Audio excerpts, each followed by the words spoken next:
Hey, good morning, Black people in cryptocurrency.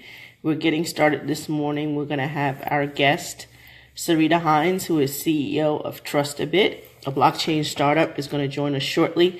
As usual, we start the webcast a little bit early to go over a little housekeeping for those of you who are new. If you're new to the group, just make sure that you join that you click on the files section and download the guidebook or any other pertinent information that you see there. We put Satoshi's white paper there and a few other things in the file section as well. So if you're not familiar, also read the pin post, which contains a link to the file section.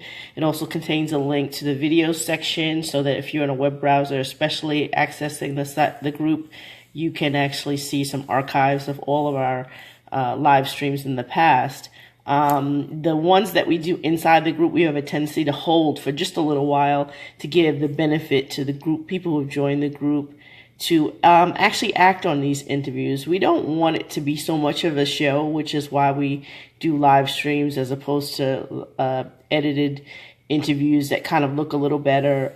We want you to participate. We want you to send in questions as they're happening. I actually do the live streams from my phone deliberately so I can actually scroll down and scroll back up and see some questions to ask if you've asked them early, because we want it to be more interactive than just putting on a show that I'm asking all the questions and you're sitting and listening. And actually, this is actually my background. I came out of the .com era from a social media platform that existed before Facebook. It was called theglobe.com.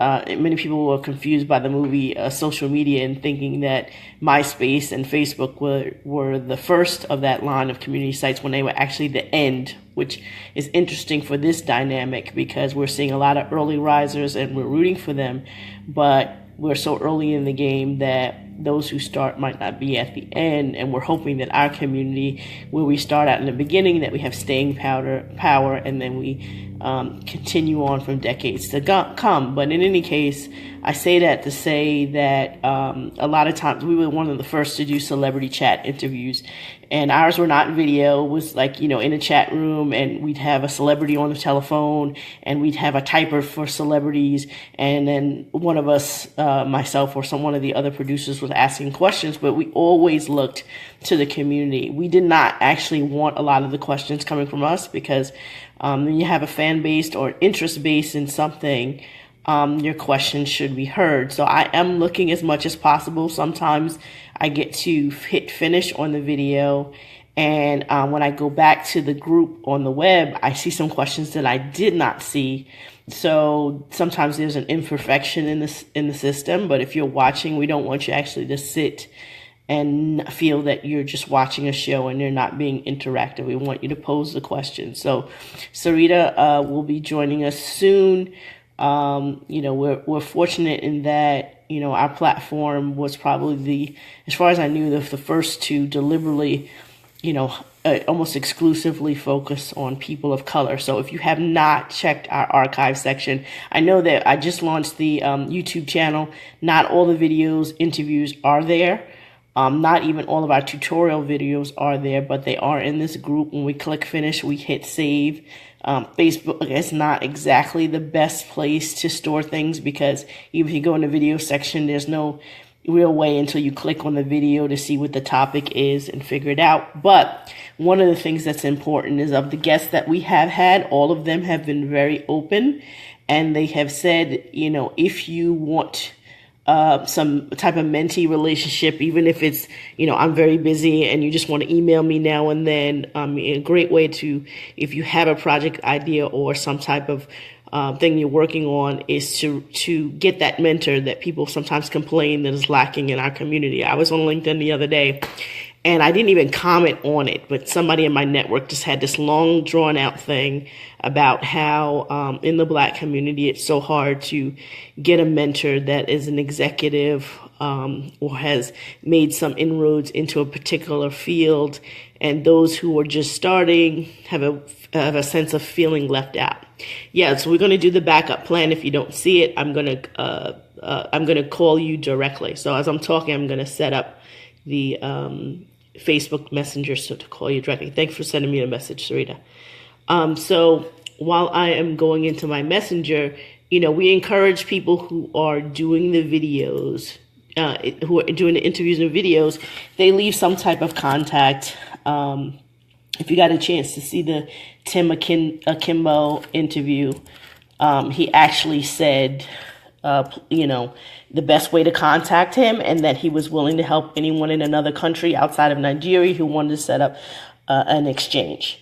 So that's a resource that you should be using in terms of reaching out to people and getting assistance. I'm going to stop talking. I have a hard time doing two things at once, and I'm almost tagging some of my friends' names Sarita, so that's a bad thing. So let me spell it correctly. Hold on one second.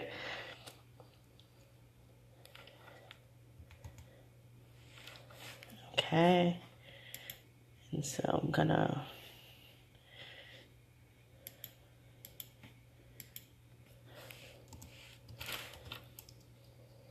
set this up.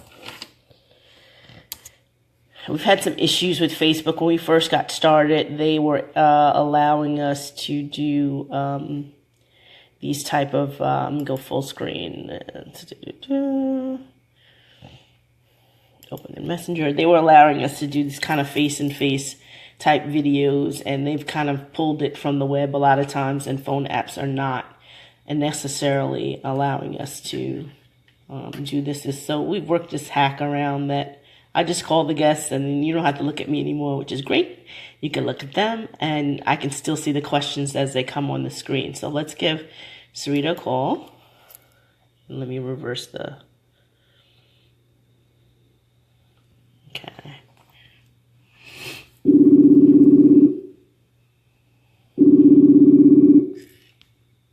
Reduce the glare.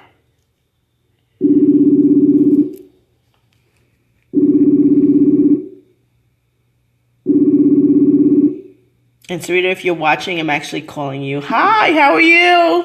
I'm good. How are you? I'm doing fine. We got to work these hacks as best we can because we want to get this information out there. And it was so funny. The beginning of December came and I was doing an interview and I was like, we're going to stop in beginning of December. This is going to be our last one for the month of December because we need to really improve the production. And then all of a sudden, all these people that start contacting behind the scenes, introducing me virtually, and you need to do this person, you do this person. I was like, okay, we'll keep going. So we haven't had time to really work on production as much as we've kind of worked on just getting the information out there. So hopefully like a year from now when we have you back and things are popping off and I'll be like, oh, it's high glitz. It's really working now. So we'll have to do this little Facebook hack for now, but it's good to see you. Welcome to Black People in Cryptocurrency. We do a lot of informational live streams as well as interviews within the forum. And then at a later date, we release them out to the Facebook page for the group and then also to YouTube. So it'll get that out there probably a little bit slower than it will for the people that are outside of the group for right now. But I really wanted to, when your CSO contacted me, and, and she sent me the link and I get a lot of solicitations behind the scene and I'm like, okay, this is great. And I clicked on the page and I was like, white paper, check. I can read it. It's a technical spec. Check. Look at the team. Oh, they have tech leads. Check. And then I was like, by the time I got to the Reddit announcement and the Bitcoin talk announcement, I was like, oh yes, we can do an interview. That's perfect. Because I don't think many people know, especially new people that are in the group, that we do have a rubric in the group. Very, very rarely do you see me making posts saying these are my favorite coins or these are which ones you should look for. Our main gist is to actually put forth a rubric that others have comprised to say, look, this is what you should look for when you come across a stranger, whether it's from our community or not from our community. These are the things that you should be looking at to kind of teach yourself is this a good judgment for you? So my first question I actually want to talk about is actually not about your company, but your background in computer science, and lead us to the first time, maybe before TrustaBit wasn't even an idea, the first time that blockchain or cryptocurrency was an aha moment for you. Okay. So my background stemmed from pretty much my mother getting me interested in computers.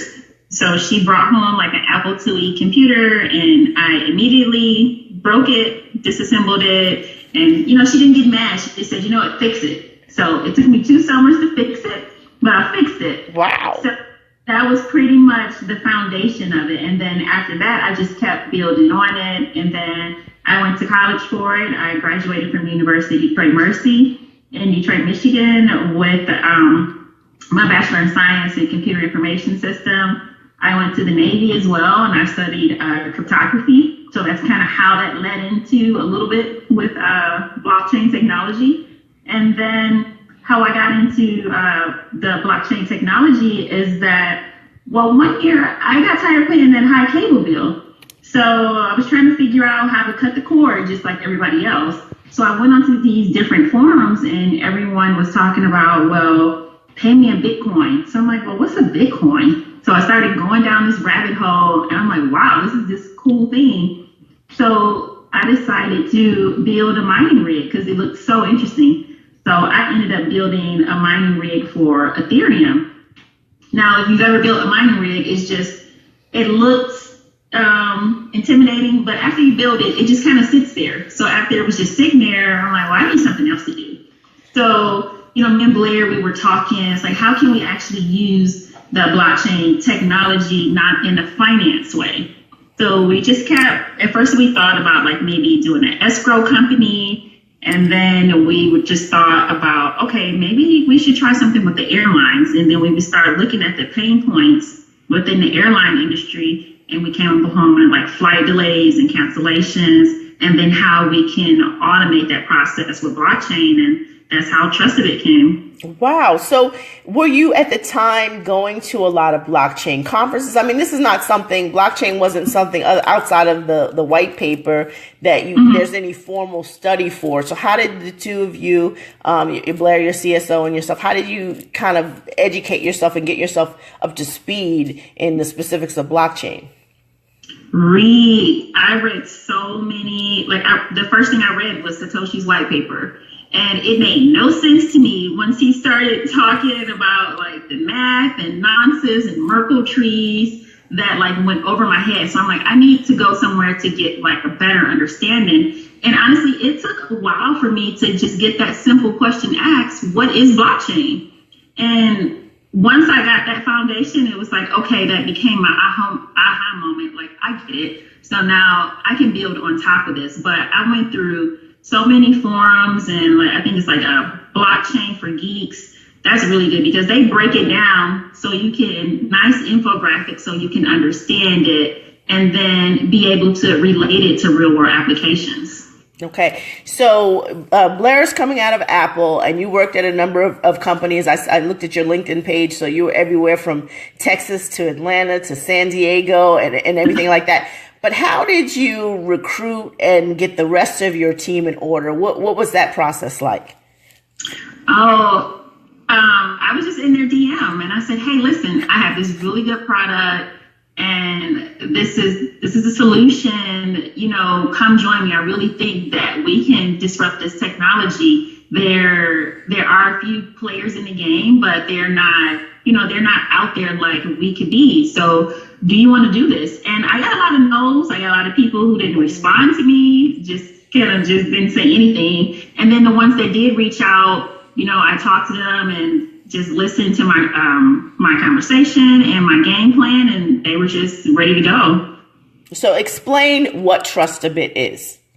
Sure. So TrustaBit uses blockchain technology with smart contracts to issue vouchers automatically to passengers when their flights are delayed or canceled. Okay, so I looked at your white paper and I see that your initial plan is to focus on the European and Asian markets. Why is that over like the American market?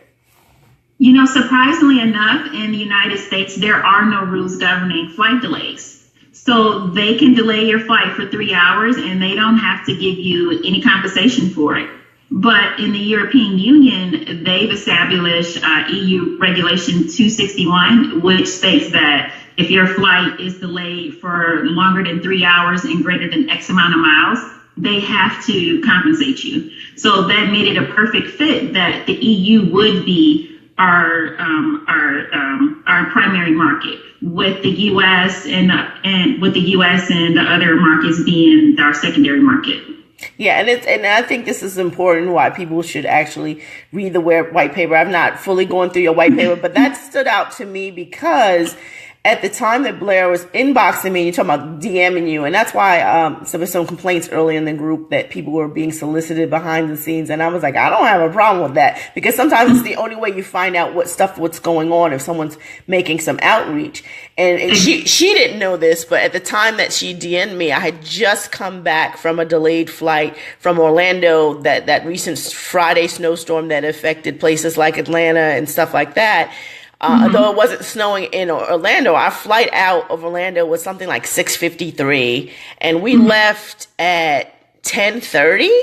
We did 3 gate changes, and fortunately, we were coming home from an event, so it wasn't the issue. But another woman that we were with, her mother was in her 90s. She had fallen, was hospitalized. There's no other family members, so she was talking us to de-stress. But she was very stressed. She was like, my mother's in her 90s. The mind is going. I got some outreach from some neighbors. She was literally in the airport in flip-flops. She said, I forgot to pack shoes appropriate for New York weather.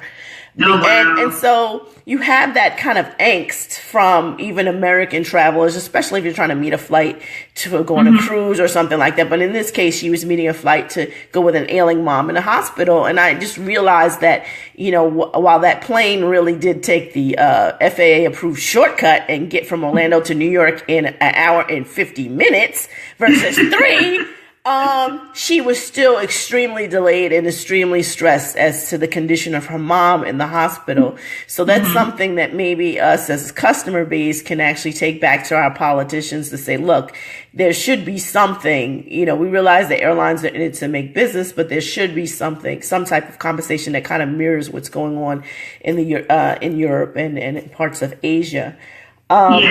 Well, that's the difference. A lot of, like, what Europeans, they push for regulation a lot, exactly with the internet, the right to be forgotten. Like, they have a law there that you have the right to be forgotten online, so you can submit paperwork and pretty much wipe out your whole internet history if you want to because of that law. And it's because the people push for that. The same with the flight regulations. The people push for that, and then Parliament decided, well, you know what, this should happen. So there is a condition where someone in Europe can actually wipe out some things that they did in their youth on the internet. Is that what you're saying? The right to be forgotten? Yes. You know how, like, if you Google search your name and you see some stuff and it's like, well, I did that when I was in my 20s. I don't want that on here anymore. So yes, it's called the right to be forgotten. Wow. Yeah, we need better rights. Excuse me, I'm getting over a little cough. You have an ICO coming up. Can you tell us about your cryptocurrency, what platform it's on, and what would be the benefit to users of this particular cryptocurrency? Sure. So our token offering will be on the Ethereum platform, and it starts February 5th, and that's our pre-sale, and it goes into February 12th. And then our main sale starts on February 14th, and it runs for a month or whenever the tokens are all sold out. So why you would want our tokens is that, say if you have an expiring voucher, which a lot of us have probably had before, and they're only good for a year. And as life would have it, we really don't get a chance to use that voucher and it'll expire.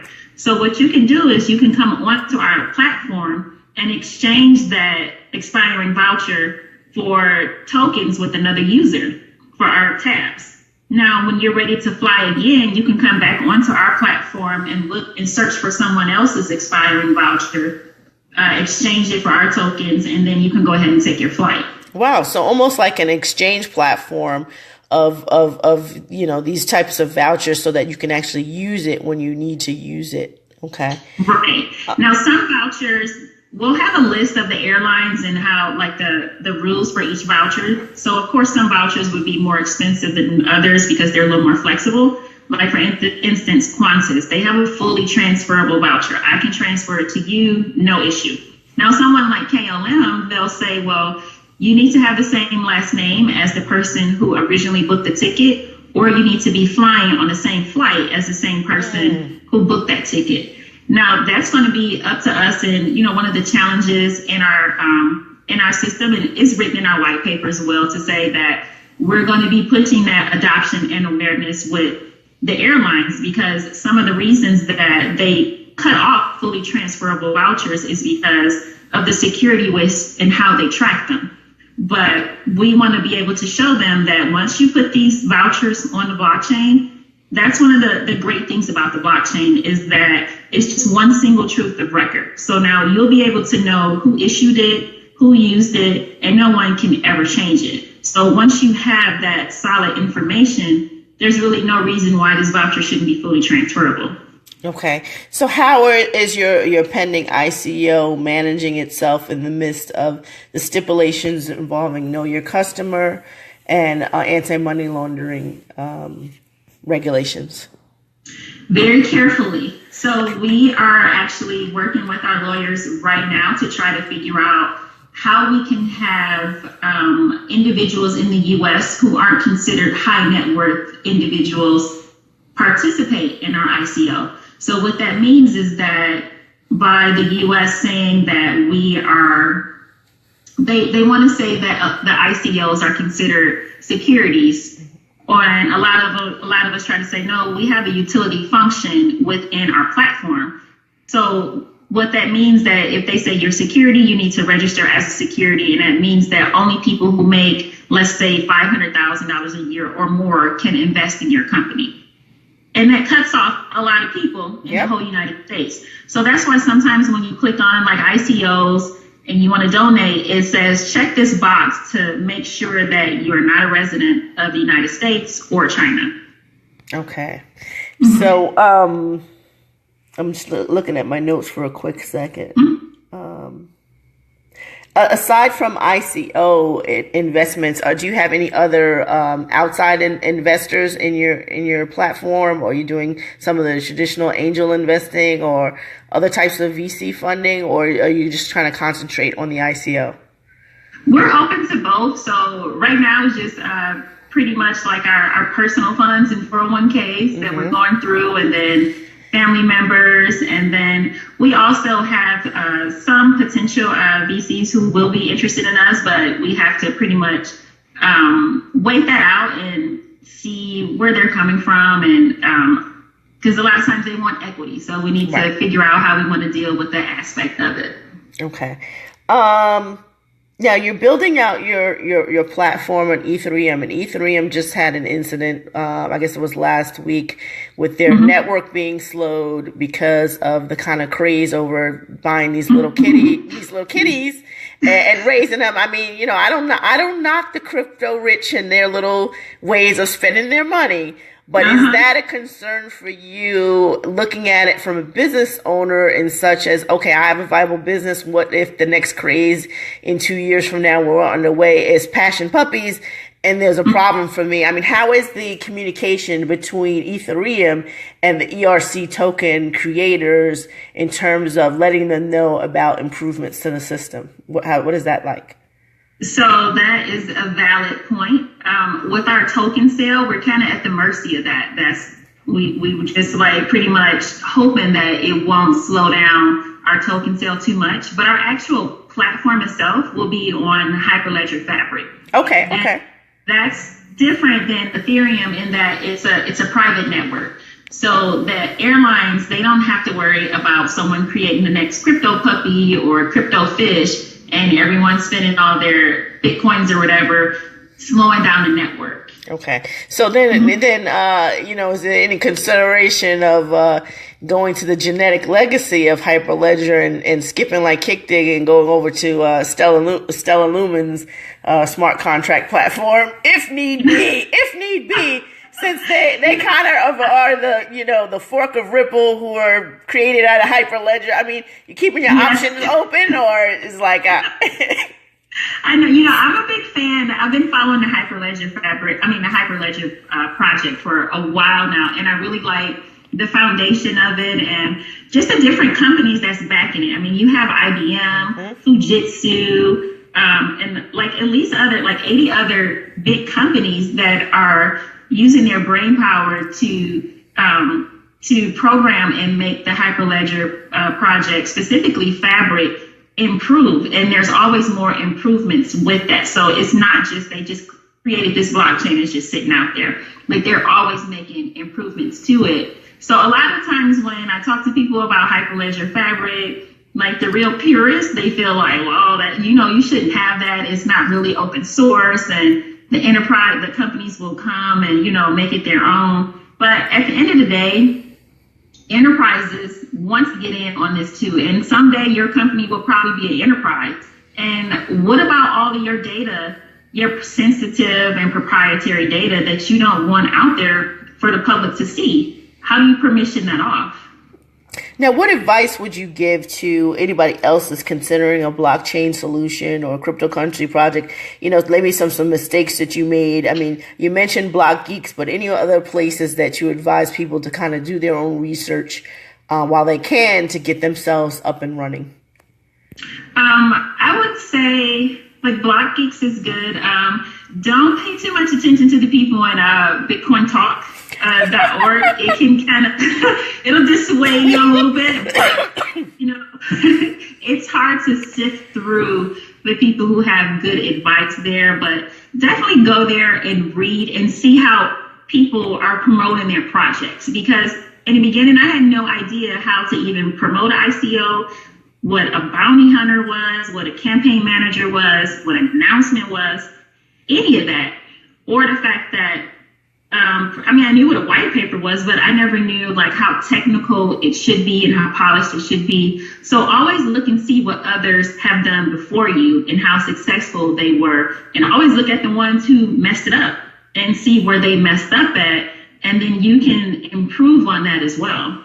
Yeah, I think that the because of the anonymous nature of Reddit and Bitcoin Talk, they can be very blunt and very rude, but some points are very valid. So they're a little bit braver in their anonymous state to state what they have a problem with. And what I liked was that I don't remember if it was the Reddit or the Bitcoin Talk. When I went through at the end, people were like, "Oh, okay. I'll be watching you," and I can see it's almost like worse than Shark Tank. You know, it's definitely worse than that. But if you survive that, you know, that was kind of a tipping point for me to read through.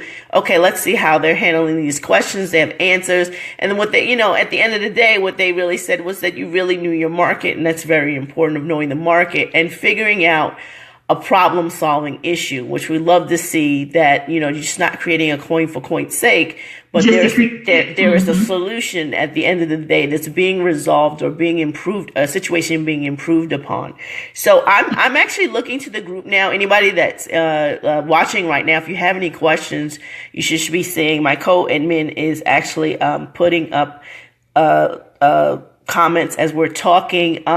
Bob, the link is TrustaBit.io, so you can definitely put that link up there so people know exactly where to find the website. You know, anything you want to say to your sorors or anything like that? I put that out there because we just did an interview with Sinclair Skinner on Tuesday. And we went through the whole intro, and he's just talking. And at the end, I see some hand go up, and I was like, what is he doing? And he was like, oh, I got to give a shout out to the noobs. And I was like, well, shoot, I'm a Delta. Panalytic is all up in here. So when I looked, and I was like, Zeta Phi Beta, yeah, we're running things. Shout out to the Panhellenic Council. Exactly. Hey, Sauron.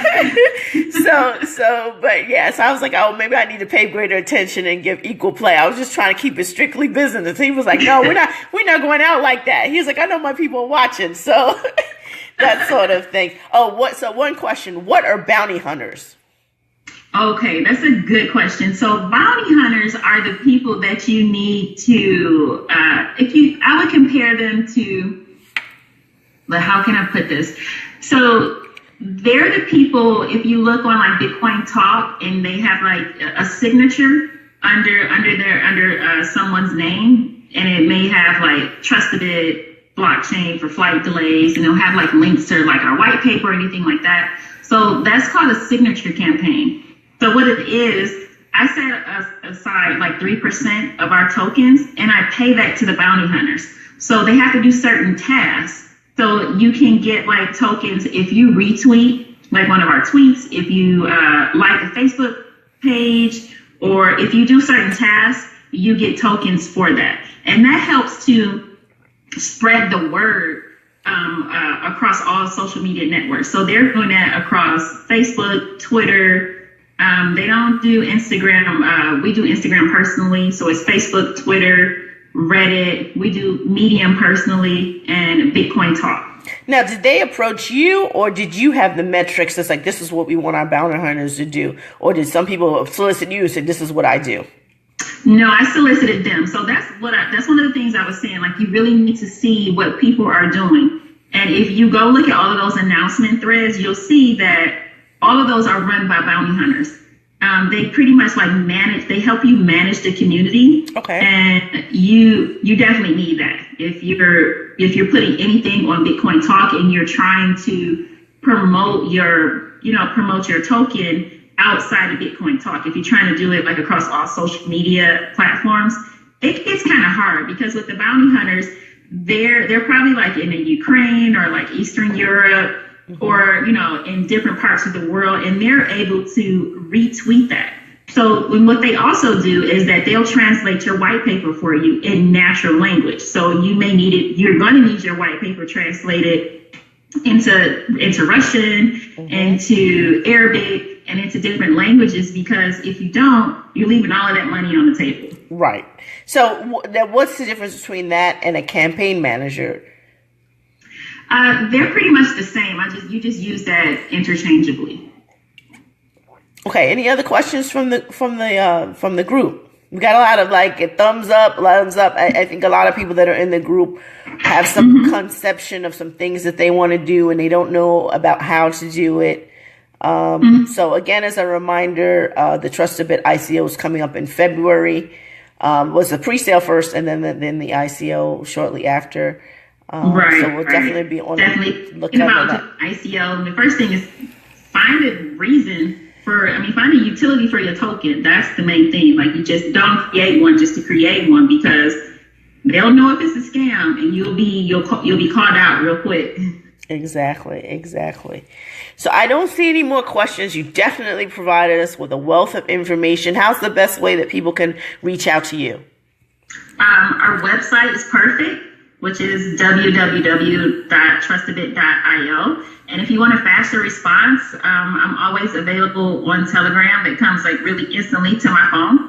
So you can just do @TrustaBit, and you can find us there.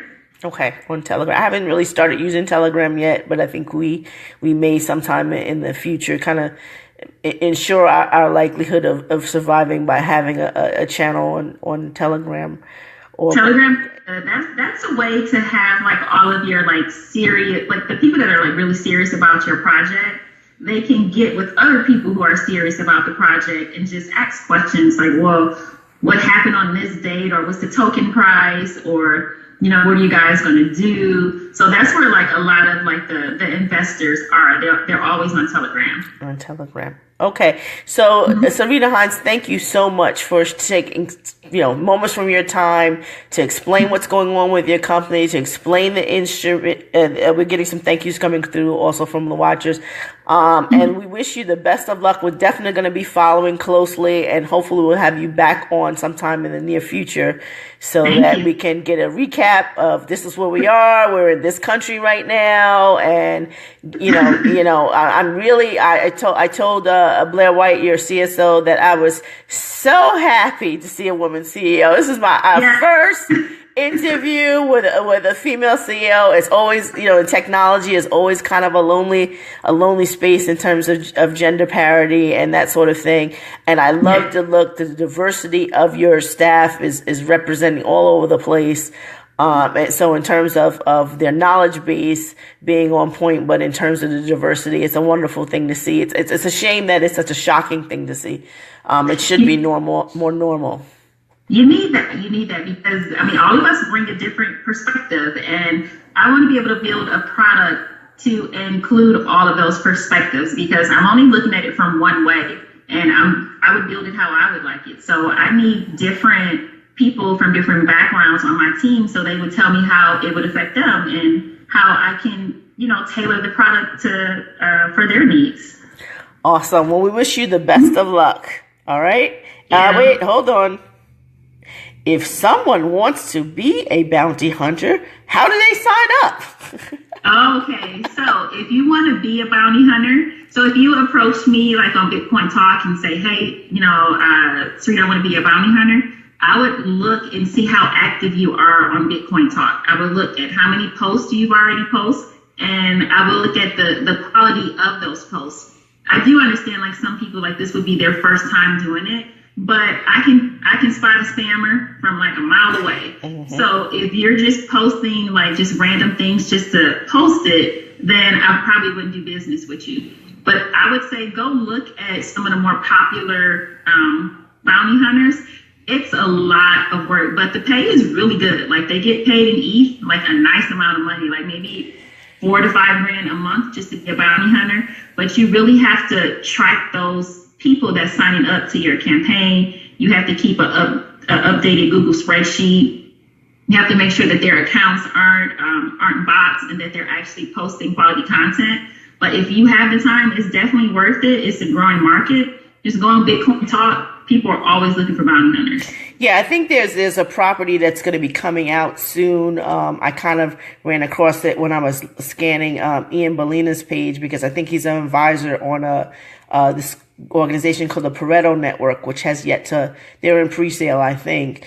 And their main gist is basically finding those, they weren't calling them bounty hunters, but finding those people to kind of constantly monitor the news about technology companies and getting the information to investors, whether it's good or bad, and then being a kind of compensated for that. So there probably going to be some greater resources in the future that as a company, you probably sign on to their network, and then you're getting, you can segregate the different pundits to provide you with what you need, instantaneously and that sort of thing. So that's definitely, I didn't realize that it was in a very informal way already existed on Bitcoin Talk.